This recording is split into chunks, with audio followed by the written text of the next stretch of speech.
Hey, welcome to Caching in the Northwest. You know this is the official podcast of GeoWoodstock 18 right here in the Great Pacific Northwest. Now, it's Thursday at 9 p.m. Pacific. I'm Chris of the Northwest, and we're going to talk about geocaches and geocachers from here and all around the globe. So while you're wondering if you can afford that geocache road trip, we'll be caching in the Northwest.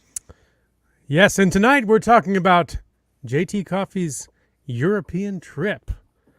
So I think we're going to use like hashtag holiday road. No, it'll be a hashtag later. I don't know what it is. Anyway, as always, live audience, we want to hear from you because nobody wants to hear from me. I am Wits, and it's time to bring in our continental capuchin. Some say his blood type is Earl Grey. And others say he dances like he just got out of a full body cast. All we know is he's called Land Monkey. Hola. Oh, so Bonjour. international. Guten Tag. Well, you know, we are, I guess I should say bonjour. It'd be more appropriate for tonight. I prefer bonbons, but okay. Nice to see you, JT Coffee. Welcome back to the show. Thank you. It's so good to see you. Good to see everybody tonight. And yeah, I mean, as Chris said, we're going to talk about caches and cachers from here and all around the world. And we are, for sure, tonight. We're going to be getting very international as we jump into our content in a little bit with Jesse. But before we do that, it is a quick reminder that we appreciate the support of our patrons. Now, you patrons are awesome people, and you help to keep this podcast coming each and every week. And a special thanks to our corporate Denali level sponsors. That would be Land Sharks. There we go. Got the shark going. This time I did a little pre-work, and I made sure that I was in frame properly, or as close as proper as I get. Anyways, Land Sharks. And Land Sharks want to remind you that, hey, if you need a trackable for your travel adventures, or you just want to see your trackable travel, well, Land Sharks has a huge selection of trackables. Go check them out online. And if they don't have something, but, you know, you're up here in Canada and you want to order something from Geocaching HQ that you see on their website, well, you just let Land Sharks know and they'll bring it in for you. All right. And not only Land Sharks, but hey, if we're talking about travel, one of my favorite places to travel, that's good old Gold Country. Got to get out there and do the Gold Country Geo Tours. Remember that Gold Country Geotourism is our other corporate Denali level sponsor, and you can visit exploregoldcountry.com to learn not only about the Geo Tour, but about all the amazing things there are to do in this beautiful part of the province of British Columbia. So get your plans together. Hey, you don't need a test. Come on up and visit now. So you may as well get your button gear and enjoy your visit up to Gold Country. So get your planning done, come and visit, have an awesome time. All right. And folks, if you want to know more about supporting this podcast, well, make sure to click on that Patreon link on the cachingnw.com, a website. Hey, if you want to add to tonight's chat, why don't you use the hashtag Europe and bring up a question for JT Coffee? Of course, you can always use the hashtag FATAS if you want to talk about something in the after show. And we want to know what you have cooking. So use hashtag podcast baking to tell us what's going on or what's smelling good in your house. All right. Hey, we got a little bit of news. That was my usual awkward pause as I realized that I actually have the next thing in the show notes. It is Big Blue. No, it's not. Brian's got me saying it now. just read what's on the show notes. Apparently there's no big, but we really want to call it Big Blue Switch Day. So we may just do that anyways. All right. It is Blue Switch Day 2022 coming up. Of course, we rely on the GPS, the global positioning system, more than we think. Boy, anybody who buys a car in the last couple of years, that's how you find your way into lakes, is using the GPS system in your car. Anyways, our life would be very different if we didn't have GPS technology. We'd be drier and we wouldn't be able to play geocaching, or at least we'd have to play it the really old-fashioned way. All right. But folks, all of this is possible because on a bright day of May 2nd, 2000, it was blue switch day. Selective availability was turned off. GPS accuracy decreased to, I think, a 10-meter range from a 30-meter range. I'll let you Americans figure out the conversion factor there. And 3-1. there you go. So from April 30th to May 2nd, you can earn the blue switch day, or the big blue switch day if you really want to call it that, souvenir by finding a geocache, an adventure lab location, or hey, go and attend an event, be sociable, get your souvenir. Nice. You know, if you want to earn a big blue switch day souvenir, just open it up on a tablet or computer screen. You can see the souvenir there, and it's much bigger. No, it's a big blue switch day. Yeah. I got it. Okay. It's a big blue switch souvenir. Could be as big as you want it to be. That's right. Projector. Yeah, we could do Put it right up on the wall. That's big. I might have friends at a stadium. No, I don't have friends. Never mind. Who am I kidding? I have no. Hey, forget all that. Go out, get your Blue Switch Day souvenir later. But tonight, we're thrilled to welcome back JT Coffee right here to our very little humble podcast. We're thrilled to have you, JT, and you've been traveling, I hear. Yes, I have. I'm so happy to be back. It's so good to see you. And yes, I can't wait to tell you about this great trip that I just went on. Nice. Now, we have people in the chat, Trexer, who says he just booked a plane ticket to Ireland last week, so he's most interested in tonight's topic. Oh, fantastic. That sounds already like a great trip. That's a place I haven't been that I definitely want to go to. There you go. Now, not so long ago, but maybe it has been a while, you've been at HQ. Yes. How's life at HQ these days? It's fantastic. It's just as it's exactly as amazing as you would imagine it to be. You know, I was a geocacher for 10 years before I was a lackey, and you imagine just how great it is, and you hear how great it is, and it is exactly that great. And now the visitor center is open, and so now we're starting to have more geocachers around, which is something I've really been looking forward to. Wonderful. And that's so fun. So you work for marketing and recruitment now? Sort of. And the HQ is the reason I went to Europe in the first place. I was actually on a work trip, if you can even imagine. And so it was, I kept saying to people, I have to pinch myself that I'm actually here to go geocaching and meet up with reviewers and talk to geocachers. Awesome. You are very blessed. That is for sure. Indeed.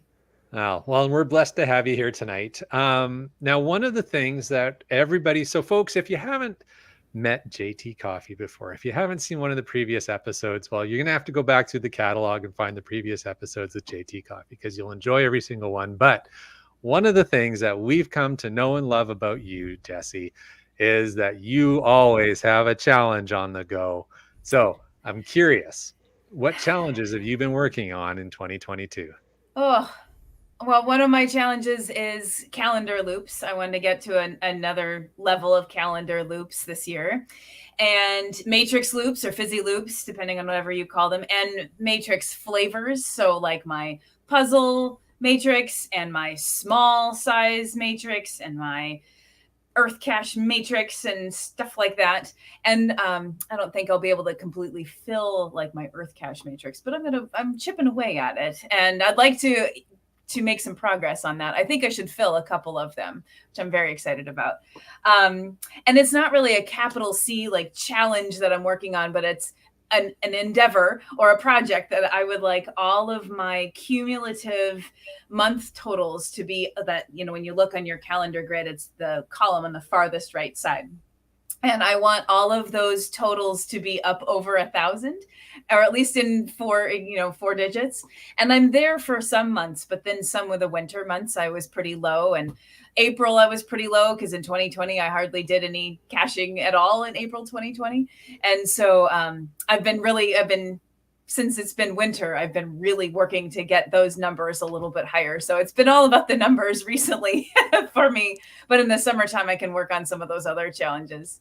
That's a lot of goals. At first, when you said cumulative month total to 1,000, I was thinking at first like for this year, you're going to find 1,000 caches every month. Like you're going to find 12,000 caches this year. I'm like, gosh. holy cow, how are you going to do that? I know some people who do that. They are retired and they can focus entirely on their projects. And I squeeze my time in, but yeah, that would be a lot. I'm up for it. I'd be happy to have that goal. So folks, if you're working on that and you want to bring somebody along, give JT Coffee a call. There you go. I'm really good at folding into a luggage. You can just pack me up. Well, speaking of folding into luggage, Chris, what question do you Exactly. have for JT? Well, so the reason we brought you on tonight is to talk. Well, not only because you have incredible challenges you're always working for, but and your notebooks. We love your notebooks. They're right here. There they are. Yeah. Yep. That's how she keeps track of. That's how she keeps track of all the challenges, because she's working on so many at a time. You have to write them down in order to get your goals accomplished. Especially those legacy challenges that don't have like a checker or something like that. It's like I've got to keep all those projects and in track of them. Exactly. Now, you just made a trip over to Europe. Yes. How long were you there, and what countries did you get to visit during this trip? I went for a week, and it went by so fast, of course. And my main destination was Belgium. But everything is so close by over there, and travel is very accessible within the EU. So I set a goal to visit and find geocaches in 3 countries in the same day. And so after my meeting in Belgium, I did a Belgium, France, the Netherlands trip. And so I got to visit those 3 countries while I was there. And I've been to France before I was a geocacher, but all 3 of those countries were new on my geocaching map. Always fun to light up a new country, get a new souvenir there. Oh yes. Yeah, and 3 in one day. That's it's much harder to do here in North America. I made that point a number of times at the event I was going to. I'm like, that's just difficult in the U.S. And everyone's like, oh, I guess it would be. It could be done, but that would be very difficult. So you said it's a work trip. Were you with a group? Were you by yourself? What was it? Who did you travel with? I was traveling solo, but I was meeting up with reviewers. One of my main roles at HQ is supporting the volunteers, and a lot of the volunteers are reviewers, and sometimes they have meetings to get together and talk shop, and because sometimes they're stretched pretty far and wide. And so the Dutch and Flemish reviewers were getting together and they invited us to come. So I got to meet up with them, and we had tons and tons of fun, and we even fun in our meeting that we had. But that was why I was there. I was really only solo for one day, because even in my trip to 3 countries, I still had an event, met up with another reviewer down there. And so I really only had one day totally by myself. There you go. And how do you feel about traveling by yourself? Were you okay with that? Oh, yeah. It's traveling with friends that travel well is so much fun. But I really love the empowered feeling that you get when you travel by yourself, when you come up with an agenda, you do your agenda, and you achieve that feeling of doing something that could be hard or difficult or completely on your own. And you have lots of time to think, and you can follow every whim, and you can just decide to keep going, or you can decide to stop, or like, I think I'll have lunch. And you don't have to confer with anyone else. It's quite nice. It is now lunchtime. There exactly.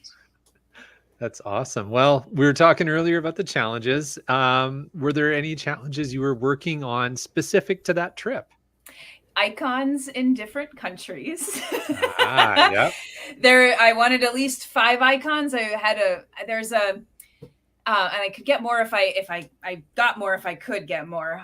There's a challenge in British Columbia, actually, that you have to get 7 icons in several different countries. And then there was one that I had signed years ago in Austria that was 5 icons in 5 countries that I was able to achieve for this last this trip.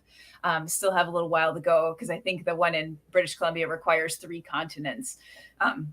There's a But couple of different travel ones up here for sure that Laura and I have been looking at. One of them is 7 icons in I think 5 different countries, and we're working on that one. We're getting Yeah. close. Yeah. That's tough. That's a lot tougher than it sounds. I know, you would think. And it's I don't know, it especially sounds because impossible, sometimes so. well, sometimes you get there and it's like, okay, traditional, multi, puzzle. Oh, one where I go and I can't figure it out or something. And then it's like, well, now I need a letterbox and I need it in the next hour, or something. It turns into quite the thing. I also found GC40, which is the oldest cache in continental Europe. Not as old as GC43. That's a recommendation for your Ireland trip, Trexer. There, that sounds really fun to me.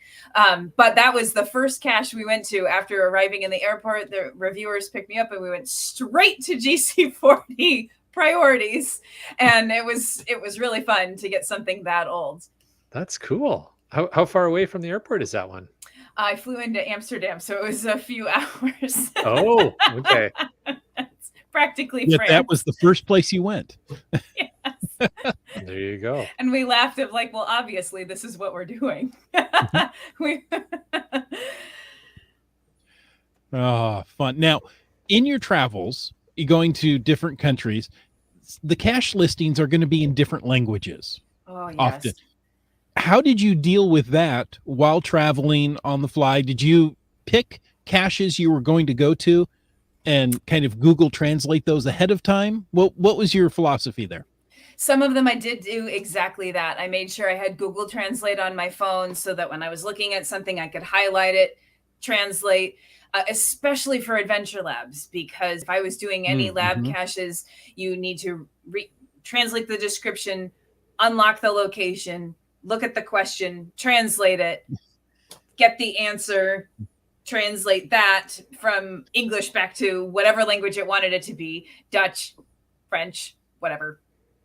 And so it took a lot of flipping back and forth. And once I got the flow of that, that was okay. Honestly, it was fabulous to have the reviewers there, since they could very easily help me through anything that I didn't quite understand. Because some of the aspects of the app isn't as easy to translate, or if we were looking at the web page itself, it could be difficult to translate. But yeah, having friends is great. But some of the earth caches I translated ahead of time to make sure that I had enough time to get all of the information, or if there's anything I needed to do special or bring anything special, something like that. Nice. Now, what was some of your most memorable geocaching experiences of this trip? Oh my gosh, there were so many. That was one of the main delights of this trip, is I got to find just incredible caches. The tippy top one that comes to my mind, hands down, is a night cache in Mechelen, Belgium. It is GC7VXGN, and it is a 12-stage gadget cache night cache, where every single stage is some sort of problem you need to solve. It's like a gadget cache, and it doesn't have a whole lot of information, so you have to kind of deduce what you need to do. And it's so well put together. It's so difficult to do. It takes people anywhere from 3 to 7 hours to do. So the CO joined us. We got to meet the CO throughout the whole thing. It took us, I think, about 3 hours to do. You read the logs and people say, well, we started at 8 and we signed the log at 2 a.m. But it's just a delight. Every single step was amazing. And you think, how on earth did they put this together? This is just so fantastic. The end is a little cabin in the woods that he turned into an escape room, and you have to figure out a way to get in. And then once you're in, the cache is in a container that has 3 locks, and you have to like figure out all the different things that you have to do inside this room to deduce the codes to get into the locks. And it's just, it's absolutely amazing.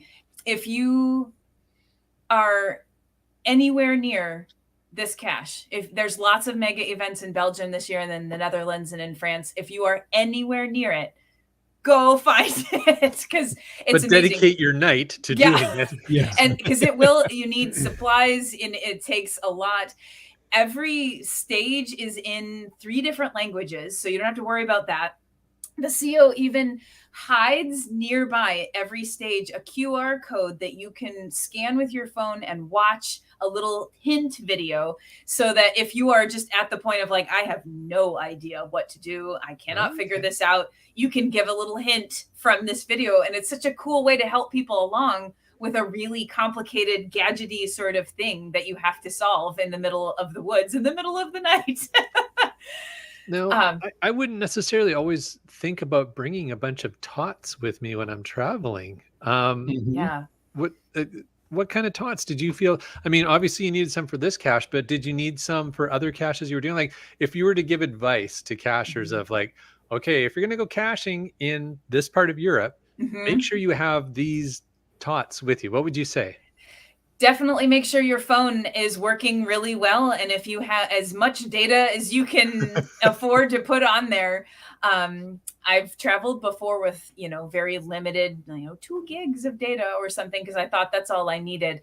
Really everything I can translate, I can figure something out I can get the information that I need with my phone. For this particular one, we needed some batteries, and that was common in a bunch of the caches that we needed. Tweezers are always nice, and you have to be a little bit careful when you're flying with those, and it's best to check those. But the batteries were the thing that we really definitely needed to have with us, and that could be something that would really be a full stop if you didn't have one, because that's real hard to jerry rig. Okay, I was wondering if you like things like black lights and magnets and stuff like that. How much we of that did stuff? need those things too. The nice thing was, for me, I was traveling with I met up with local people, and so they had those things and they didn't have to plan and to bring them.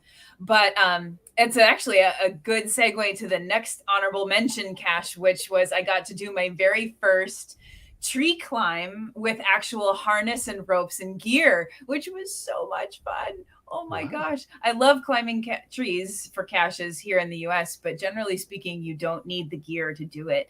And you definitely did. So if that's something that sounds fun for you, either meeting up with someone who has that gear, or bring your own harness and meet up with someone with the rope or something like that. Because a lot of the 5-5 tree climbs out there really require that. There are no branches, 30 feet up, and then you get to the branches. Like it's and it's easier to bring that kind of stuff than say like a folding ladder or something like that. Yeah, a little tough to get that in the backpack. Yeah. I'm sure someone's tried. But then the other memorable caches were the events. I had one of my own, and the reviewers had a meet the reviewers event, and getting to meet the local community and talk to people and hug people. And I saw some folks who had events out in Seattle, and I had met them years ago, and they were describing their event. I'm like, I was at that event. We've met before. It was so fun. And it's, especially after not having traveled for so long and not seeing brand new people and going to such, so far afield. It just felt especially wonderful to be able to see all those folks, meet them in person, and just talk about the thing I like talking about the most. So you were so generous as to share so many amazing, wonderful photos on social media so people could enjoy your travels along with you. And, this is a loaded question, but as I have no tact or taste, I'm going to ask it anyway. It's kind of like asking your favorite child. What was your favorite place for this visit? Yeah, that is tough. I'm glad you like those pictures. I had to resist posting like 100 of them a day, and like every delicious food I have, I those are all in my Google Photos, all the tasty toasts and all the cute little coffee. And they're big into toast over there, and fancy toast. You get this big thick toast and you get all this delicious stuff on top, like an open face sandwich. Had that a lot. It was so delicious. But Amsterdam was just picture perfect. I lucked out with everything. I've never explored that city, and I've always wanted to. So the joy of seeing a place that's always been on the list, it's never going to be as beautiful as the first time you finally see something you've always wanted to see. Then of course it's springtime in the Netherlands. So there's tulips and daffodils everywhere, and the trees are blooming, and there's birds, and the temperature is like 60 degrees Fahrenheit. Just it was warm enough not to have to wear a coat, and it certainly didn't rain. And apparently it does all the time, but not in the time that I was there. Not for you. And not for me. It was so fantastic. And to be able to have, it actually switched over to daylight savings when I was there. So to have a little bit of extra light.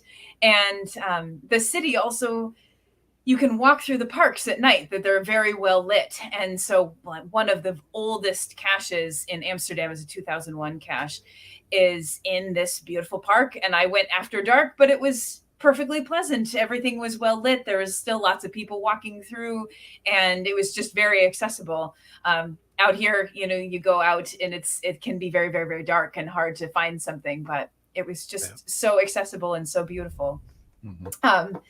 The Mechelen, Belgium, where we had the reviewer meeting, was a nice surprise. It's this huge picturesque square, and it was just a very nice small town with lots of beautiful historical places and a really good brewery, and it just felt like I was really seeing authentic Belgium, not one of those touristy places to visit. Very cool. So I mean, only a week, not enough time, it sounds like. I know.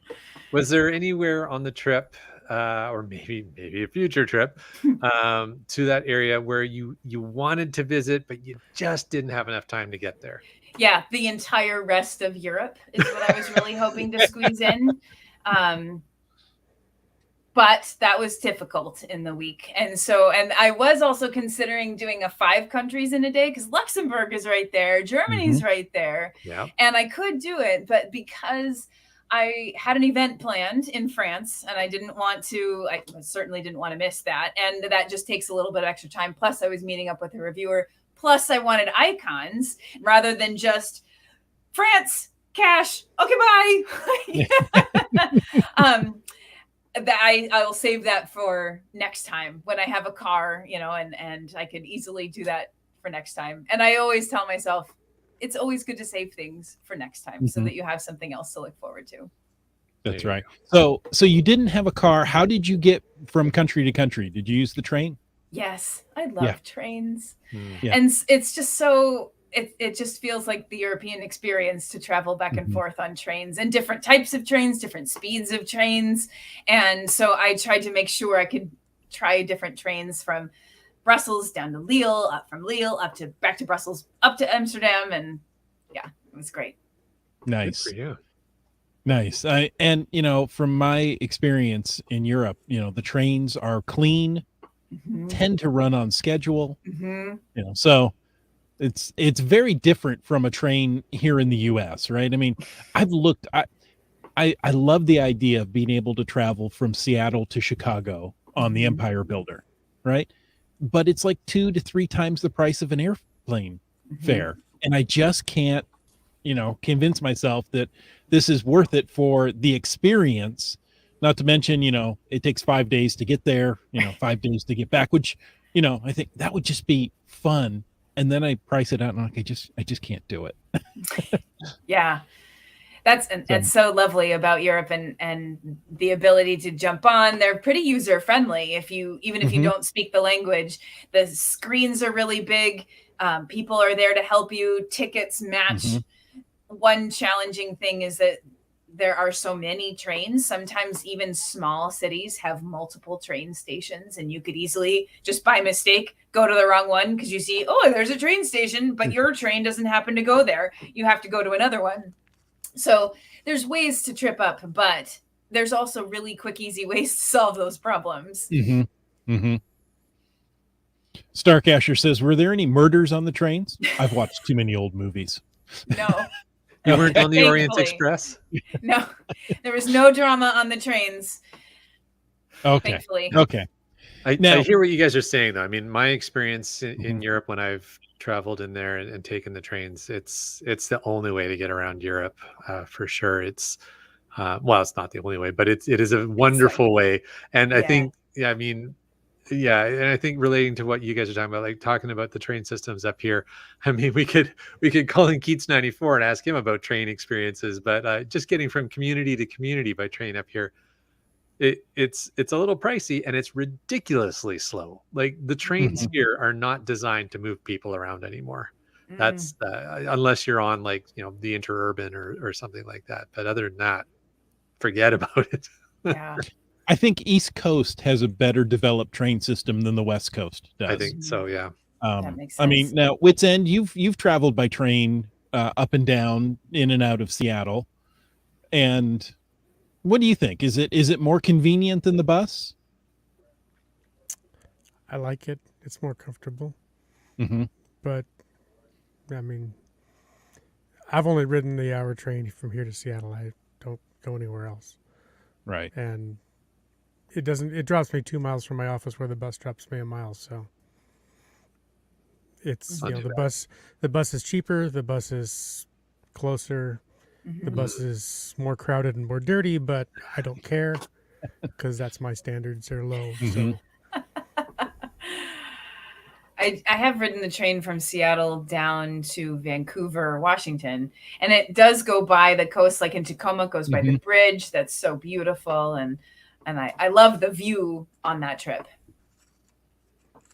Now we're not going to focus too much on the trains, but GSM times 2 says I've done LA to Seattle 3 times on Amtrak. I will not do it again. Three Oh, there you times is go. the limit. Okay. It's you just don't. Apparently they left Seattle 5 hours late. But Yeah. you get extra time in Seattle. What's wrong with that? we don't have Yeah, enough but if time that to tell extra you what's time is wrong with spent- that. Yeah. Okay. Yeah. But to your point, they don't go on time. Whereas Right. in Europe, they're absolutely on time. They Mhm. if the train I is feel like leaving you at guys haven't taken the 11:06. trains in Italy before. Well, Nope. you were in Belgium, I was in Switzerland and Eastern France. So it has that German Swiss precision. Mhm, And yes, the trains are on time and they are running. Now, mhm. other parts of Europe, maybe not so much. But Yeah, I've trained around most of Western Europe when we were younger, and I can tell you, it is once you enter Italy, it is a very unique experience on the trains compared to the rest of Europe. Mhm. That's funny. Okay, there are more train Yeah, comments. we can in talk about the, trains later. We can talk about trains all night. Now, Future show topic. There you go. exactly. Exactly. We'll have to bring on Subway Mark for that, Subway though. Mark, yeah. Now, budgeting is always an important part Mhm. of planning travel. And, not only trying to figure out, come on, what's the word when you change money from one to the other? Exchange Conversion rates, exchange rates. Um, but things may be more expensive or maybe they're less expensive. What did you find out? How did the US dollar fare on your trip there? And were you able to use mostly just euros? Did you have to go into any other currency while you were there? Yeah, we I have some cash euros that we have when from our travels. We don't ever change money back to US dollars. We just kind of keep them, and we have files of different currencies. So whenever we're going, like, well, time to get that little Ziploc out of the drawer. And it's always nice to have some cash around because sometimes that's just easier. And so I did have some just cash euros and coin euros with me, and my credit card has a good world feature, which is one of the Mhm. reasons why I picked it. And so it doesn't charge me a lot if I need to do conversions on credit card fees. So that's good. The exchange rate was about 1 to 110, so pretty much the same when I was there, which is great. And I noticed the prices were like big city, like Seattle prices, big city US prices. Lunch wasn't astoundingly inexpensive, but it also wasn't wildly too expensive, or at least it wasn't shocking because I work in Seattle, and so you see Mhm. those big city prices on the regular, and so it wasn't hugely shocking. But if I was coming from a smaller town that wasn't in a big city, I bet it would be a bit of a surprise for food and things like that. The hotels were, I thought, pretty reasonable, but I'm also pretty easy to please. And so I have, I don't necessarily stay in hostels, but I don't also stay in the Hiltons either. Some of that is because I like the authentic experience, and some of that is just because I'm pretty easy to please. The trains, speaking of trains, hey, did anybody say anything about trains? Because trains. No. Did you get to travel on trains? Yeah, and it was part of the reason is that they're so inexpensive to travel. I think my ticket to France was 18 euros or something like that. It was just nothing. And then I think it was, like 26 to get back up to Amsterdam or something like that. It was just absolutely nothing in perspective of everything else. And so it made it really, really easy to hop on trains, and it made it easy to take public transportation, like the trams in Amsterdam and things. That was just so simple to do because it was so inexpensive. And my habits of traveling is kind of traveling on the cheap from when we were in our early 20s. So like just a couple of years ago, See, aren't you still? So I eat on the go, I get street food or something like that. And I prioritize, like I'm going to go to this museum, this one thing, or something like that. And I do allow for some, like, well, I'm on vacation sort of like treats for myself or souvenirs. But my biggest, my treasured souvenirs are my geocaching statistics.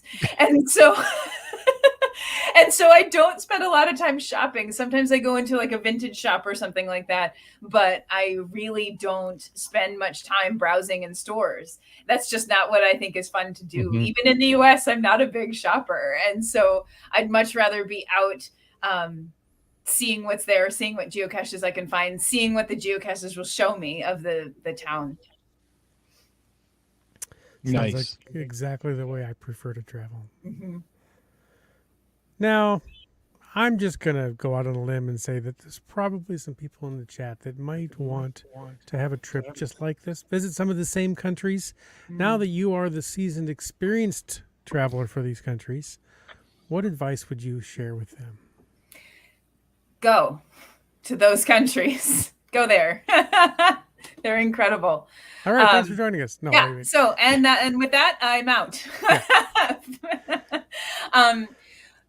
The biggest thing these days is the planning ahead and preparing, because even seasoned travelers, you are having to change their regular traveling flow and procedures just due to COVID and regional updates. I feel pretty confident as I'm traveling around, and I know what I need to bring with me, and I know how to hold myself, and I know how to get from place to another, and I know how to ask for help. But even still, there were things that I did wrong, or things I went to the wrong place, stood in the wrong line. It's because things are different now, and you don't know what you don't know. So you read everything. Even if you think, yes, I know how to board a plane, read the instructions, because things probably have changed since the last time you looked at them. In fact, for this particular trip, everything, all the COVID restrictions changed between the time I bought tickets and the time I actually got there.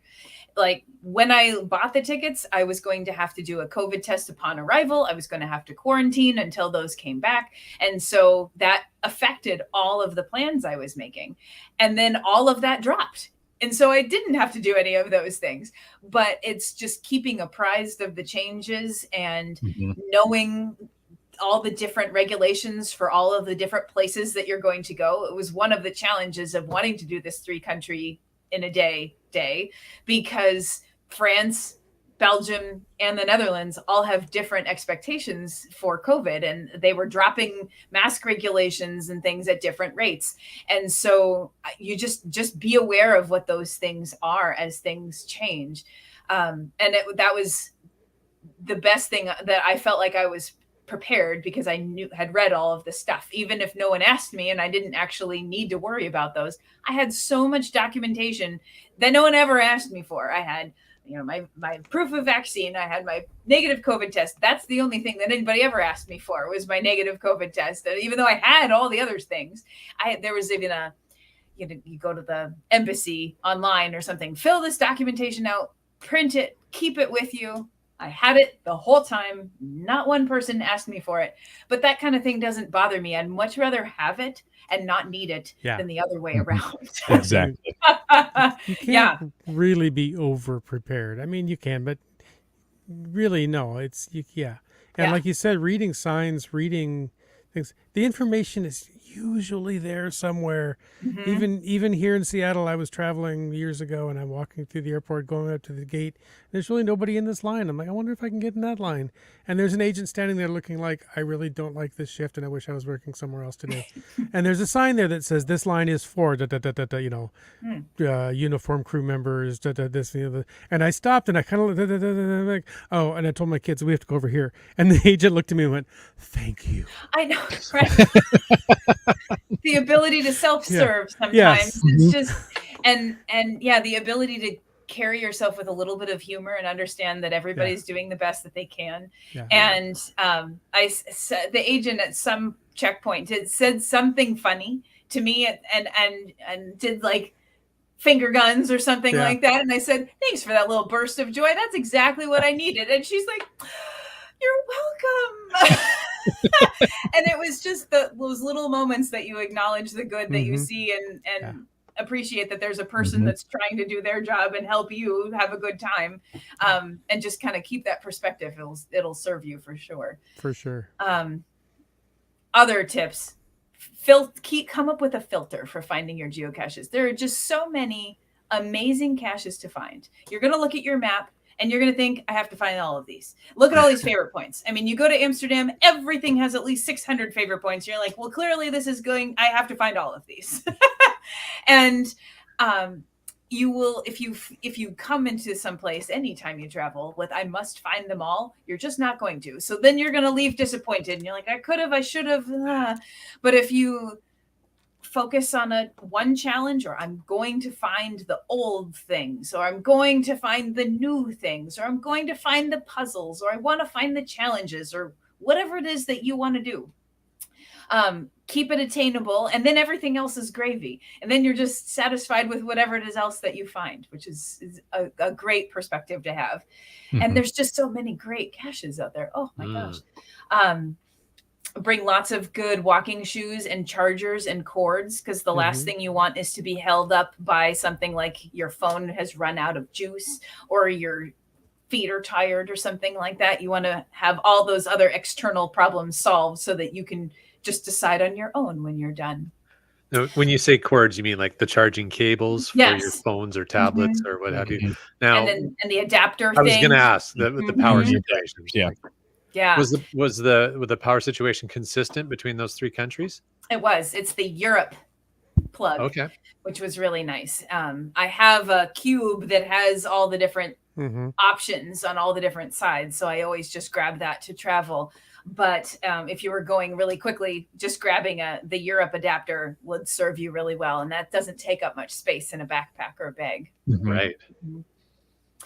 I was told the weather there is a lot like Seattle, in that it's often gray and kind of rainy and kind of cool, very temperate.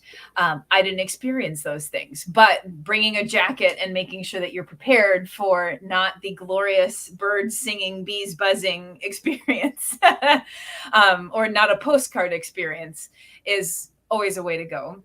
And I, of course, recommend having an event when you're there, and having it earlier in your trip, because not only does the community tell you the things that you should find. If you say, so what are the good caches around here? They'll tell you which you should focus on. The community there was just so amazing. And I love talking to them about how they got started caching, or what challenges they like to work on, or what's the hard thing that everyone's trying to get through right now. Because that's certainly true over here where I live. Everybody's, there's this one challenge everyone's kind of working on together. And I was curious about what that was over there. Or do people do the same things that we do? And and seeing folks who had been to Seattle, see folks who are considering going to Seattle. And then, there's so many great megas and gigas coming up this year. People are saying, well, I'm going to GeoWoodstock. Are you going to be there? I'm like, well, I am going to be there. And so then we can look forward to seeing each other again when we get there. It's very cool. So great. And then, of course, drink the beer and eat the stroop waffles because they're so good. I think that's always good advice, no matter where you are. If there was ever any question, I know for sure I can travel with you now. I knew that before, but that confirms everything. Oh man! And the stroop waffle, you got to find the legit stroop waffles too. There's the tourist stroop waffles that are all very adorably packaged and things like that. But then you go further into the store and you find the stroop waffles that the locals get. Yeah, those are the ones. Mm-hmm. That's awesome. Now we talked earlier about the tots that you would bring, and you gave some great advice. Mm-hmm. And maybe we'll talk about some of that stuff again a little later. But if you had the chance to head out on another trip tomorrow, like anywhere in the world, where would you go?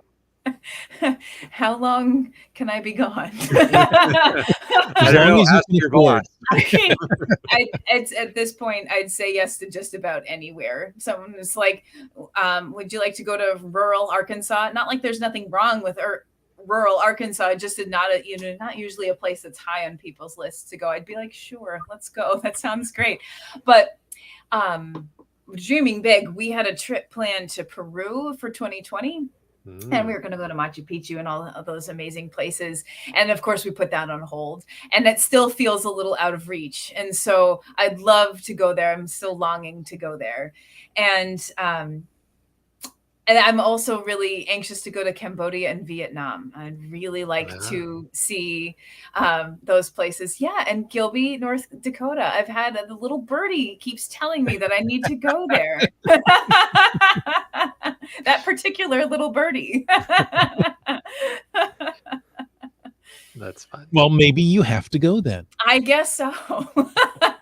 Sounds like Three Hams wants to know if you handed out a lot of Lackey path tags while you were in Europe. Yes. It was a stress. I was worried that I was going to run out because that's the last thing you want to have happen, right? And so I was kind of budgeting, making sure, checking the will attends. Do I have enough for people? And I did, and I made it through, no problem. But it's so much fun, like I was saying earlier, I was a geocacher for a long time before I was a Lackey. So I received those Lackey tags, and I remember those feelings. I remember getting my first one and not knowing what it meant. And then I remember getting more and feeling like that was really cool. And then growing my collection and being really proud of those Lackeys that I had met and remembered those times. And now I get to do that for people. And it's so much fun. And it's truly as much of a joy to do it as it is to receive them. So it was so much fun. I had a special little side pack that I had all my stuff in that I could trade with people or put in gifts from people and make sure that I had enough Lackey tags to give out. Yeah, it was really fun. Wonderful. That's awesome. Now, I have to look and see what's going on in Gilby, North Dakota, because the Land Sharks have it on their list as well. Is that not where Mingo is? Is that? It's not where Mingo is. It is the Disneyland for geocachers. Right. There's a ton of great gadget caches in Gilby. That's what the deal is with Gilby. Right. Okay. Thank you.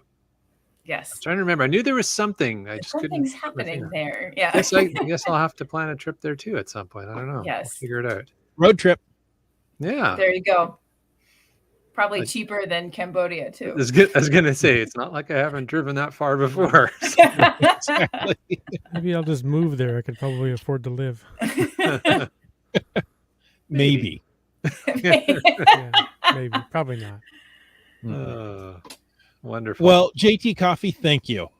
Oh, thank you for pleasure. this incredible topic. We could go on and on and on. I mean, so many things to think about. We've got such great chat going on. So thank you for joining us. I hope you'll stay tuned for the after show. Oh, of course. I wouldn't miss it. Hashtag Patas. That's right. Nicely Oh, look played. at her. Hashtag Patas Stroop Waffles. Ooh. Hashtag Stroop Waffles. Hashtag Stroop Waffles. Hey, folks, thanks for tuning in, and we hope you enjoyed this episode of Caching in the Northwest. Yes, we do. And we want to take a moment to thank Land Sharks and Gold Country Geotourism, our two corporate Denali level sponsors. Landsharks.ca is the outdoor adventure and geocaching store. Check them out online. Remember, they are shipping those online orders daily, and for absolutely amazing geocaching adventures, check out exploregoldcountry.com. All right, and we want to thank all of our faithful Denali level supporters. That's Land Sharks, Gold Country Geo Tour, Team Squirrel, Groovy Owl, and Cashly, the geocaching app. If you want to know more about supporting this show, well, why don't you head on over and click that Patreon link on the cachingnw.com a website. Like Tick Magnet did. And you talks to rocks. And CRS 98.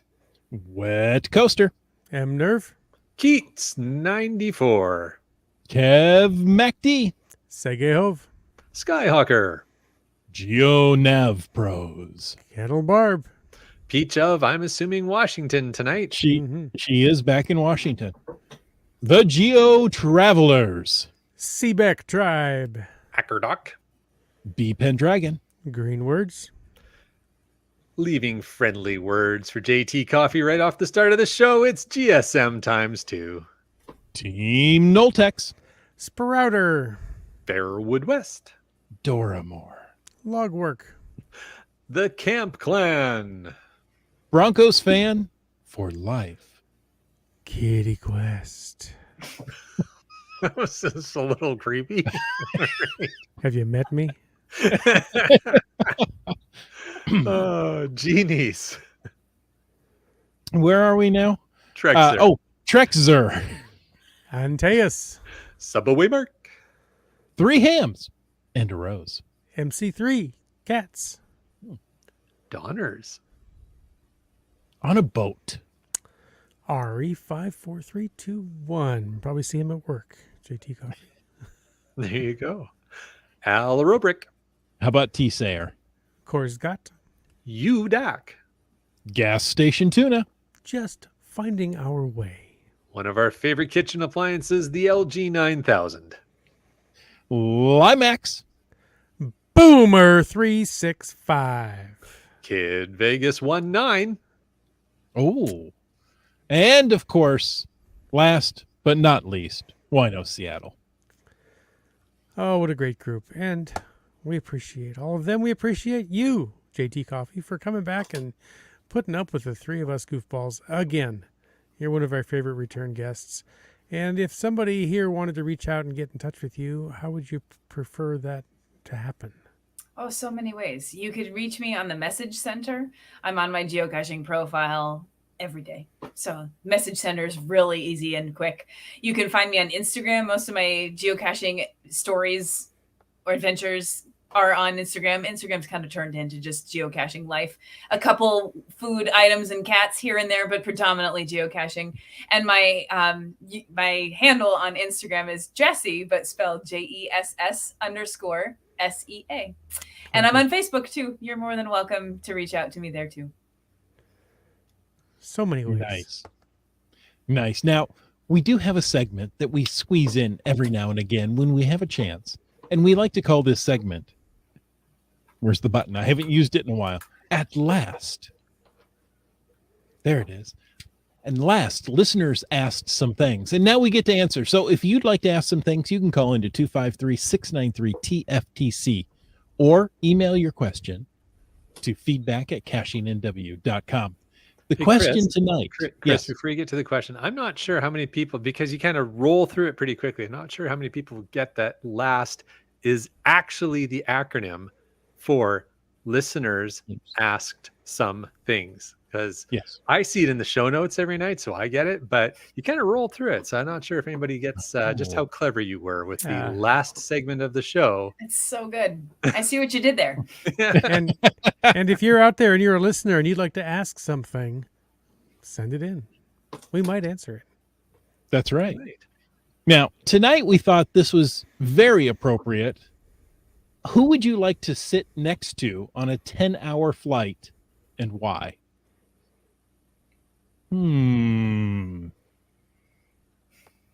You have to I think know what about the it. answer is that won't get me in trouble. I was going to say, I've got the perfect answer. I don't know what you guys What are is worried that, about. Wits End?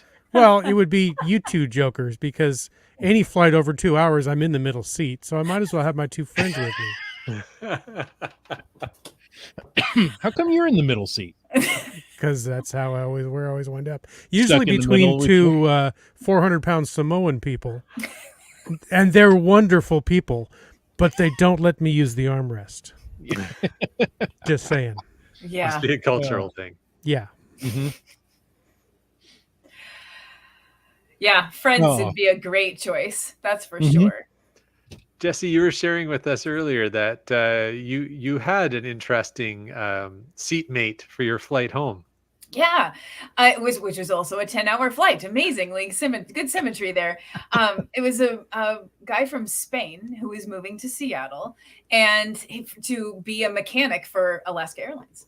And he had never been to Seattle, never been to the Pacific Northwest. He asked me, "Do I live in Seattle?" Yes. "Are you from Seattle?" Yes. And I then became his travel tour guide, and we talked all about the nuances of Seattle, where he might live, all the things he could see, what it means when someone says the mountain is out, and how far away things are, because that was really hard to describe, because on the map things look really close, but if you travel through Seattle or the surrounding areas, it takes a long time to get through those things. So talking about like, how far is it to Whistler? How far is it to Crystal Mountain or Snoqualmie Pass, or Portland or something like that? And it was honestly quite fun to ask him about why he was moving to a brand new place, and point out things like Rainier, which is really all we could see because it was very, very cloudy that day. But it was really fun. It was more fun than I expected to have a captive audience to talk to all about Seattle. It's kind of like doing a podcast. Yeah, Mhm. it was. Oh, let's see. GeoNav Pro says JT. I assume Yeah. JT Coffee Hopefully. Or Jethro Tull. or Jethro Tull. Yeah. That would be probably not. interesting. Komakino thinks Joshua Gates. I bet he has a lot of cool travel stories and exploration. He's found, and I'm sure he's found a few geocaches here and there. I didn't know he was a geocacher. Gia can relate to how far things are here in the Northwest. Yeah. Basically anywhere you want to go is 1 hour or 2 hours. Even if it's just 12 miles away. Exactly. Depending on the traffic, yeah. Lately I think I would like to sit next to Elon Musk. Number one, he's going to have the best seat in the plane, right? So then I would be You're sitting next to beside him. That's pretty good. Yeah. and just to, find out about him. What makes him tick? Do you think he'd be open to chatting, or would he just be headphones and? Not a clue. Yeah. I kind of think that it would be the latter, that he'd probably just want quiet, private time. But, there's times you've seen him interviewed that he's really open and, yeah, sure, I'll answer any question. I'll do, so I don't know. Mm-hmm. It would be interesting to find out. Either way, it would be fine. There you go. Gia says, I've had some major struggles. It turns out Renton to Gig Harbor is not a 15-minute drive. No, It's not. not even in the best times. No. Okay. Is that what Google Maps says? It's a 15-minute drive? It's just so close together on the map. You're like, oh, that's no Right. big deal. You just get right Just over there. across the water there. Yeah. Yeah. Right.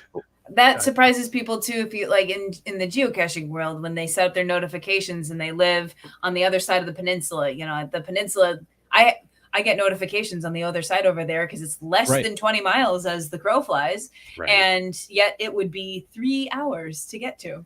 Yeah. Well, where we are, if depending on how wide you set your radius, you could pick up geocache publications on the Gulf Islands, on Vancouver Island. Mhm. Like, well, I mean, I could drive there, but the Jeep would get pretty wet. So You need to snorkel.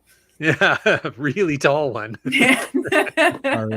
Our company just got a client in Port Angeles, and the decision was, do we send somebody from Seattle out there or somebody from Tacoma out there. Mm.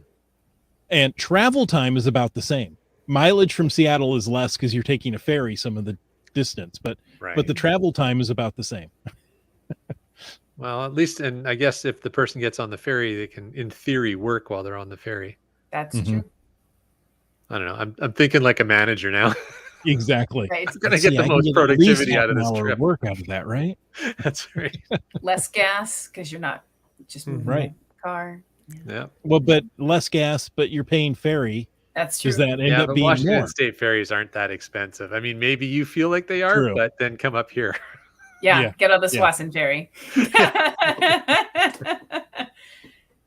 Can I buy my own boat for that price?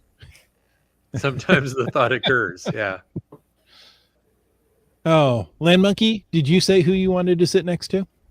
No, I just said that I know the answer would have to be Laura. Because Yes. that's the appropriate answer. And I have done many Shoot. long flights Should've with thought. her, and that's my favorite travel companion. I think there was only one flight where we didn't have, my wife and I didn't have seats together. I think a flight got canceled and we got pushed on another one. And it was Right. just one of those. It was like, isn't she sitting here? This isn't right. This is weird. Yeah. Yep. Why is the stranger leaning on me? I don't mind that you're sleeping on my shoulder, but you're drooling. So stop it. I don't know. My wife hates to travel, so I'm used to it. The drooling. The Yeah. drooling. Well, I'm used to the drooling. I drool by myself. So. Okay. Oh, hey, folks. Thanks for taking the time to listen to this episode of Caching in the Northwest. Your support helps keep the quality shows coming. If you like the show, click the Patreon link on the cachingnw.com website. And if you didn't like the show, let us know what you want us to talk about. In either case, please subscribe on Apple Podcasts, Google Podcasts, Stitcher, iHeartRadio, Spotify, and more. And, you know, I've had people ask me, well, if we don't like the show, why should we subscribe? Well, if you give us a topic you want us to talk about, if you don't subscribe to the show, you're going to miss it. So subscribe. You know, you can even you can even give us a review. You can call into 253-693-TFTC and leave a comment, ask us a question, or fly us to Europe with your frequent flyer miles any time of the day or night. We'll do red-eye flights. We don't mind. And of course, you can email us at feedback@cachingnw.com. Join us every Thursday at 9 p.m. Pacific for a live show and even livelier chat. The show is produced by Chris Humphenauer, Jim Paulwitz, and Jay Kennedy. It's licensed under a Creative Commons Attribution 3.0 license, copyright 2022 by Chris Humphenauer. And folks, I ask you to stay tuned for The After Show. and a really loud airplane that just went overhead. That airplane sounded just like Jim. That's weird. Oh, It's heading on a 10-hour flight. that's right. Stay tuned for FATAS. There you go. Kitty Quest says, thank you, Jesse. Anytime. Apparently she always talks quietly. I don't know why. Hey, Komakino is doing a live broadcast tomorrow night as he works, I believe, on the last page of the geocaching comic book. Amongst the last pages for sure. Yeah. So That's I think cool. it's on Twitch. He's going to be streaming that. So definitely check that out. He was on the podcast when they announced. I don't know. I don't think it was when they first announced, but early in the initial announcement of that comic, and we got to watch Rich working on it in the studio. It's neat to watch him work. It's quite the Yes, process. exactly. Okay, we've got some podcast baking going on. CRS98 says, I'll have some donuts in an hour, I guess. You know what? Time's up. An hour's over, yeah. An hour's over. So the reason why he said that was it was a little razz on me because I had an event on last Friday, April Fool's Day, at a donut place at Krispy Kreme's at 7 a.m. And I called the event No Foolin' because it was April Fool's Day. And it was just a quick meet and greet event. Nothing exciting. Guess what time Krispy Kreme's opens? Not 7. Not 7. In fact, 8. And that was when the event was it was actually till 7:45, but we hung around till 8 so that then we could have donuts. But of course, you stand in the parking lot of Krispy Kreme and you just get wafts of donuts, and you're like, you can smell them, you can enjoy them on a olfactory basis, but not actually eating them. And I think it was a change. There was because the hours were printed on a paper and taped to the door, and one gal like drove around the drive-through and then came up to us and she's like, does it not open until later? And so I'd like to say it was a last minute change. Let's go with that. Yeah, but yeah, I was the one that got fooled on that one. Why wouldn't they open at 5 or 6? I mean, that's when you want coffee and donuts. That's what we all said. Yeah. People are happily at work by that time. Like Yeah. they need their donuts to get going. Yeah. Yeah. Surprisingly late. Yeah. But that sounds like a Team Noltex parking lot event. turned into that. It was freezing too, but it was great. I was so grateful for what good humor our community has, because it could be that everyone was really, really grumpy that they didn't have their coffee and donuts, but instead everyone's like, ha ha, April Fools, that's terribly funny. And then like, it's good. Sometimes you just got to roll with it, right? Exactly.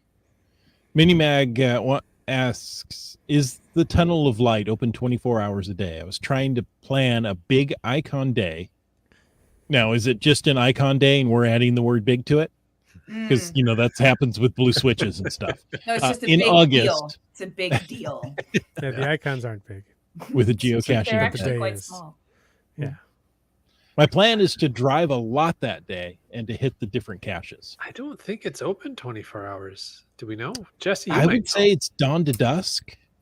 It's the parking and the trailhead that's the issue. No one comes out and like closes the thing, but Right. But I believe you can stay in the parking lots dawn to dusk. But August has really long days. And there are people do 14 icon days on the Going 8 Mega Day, and it's very doable.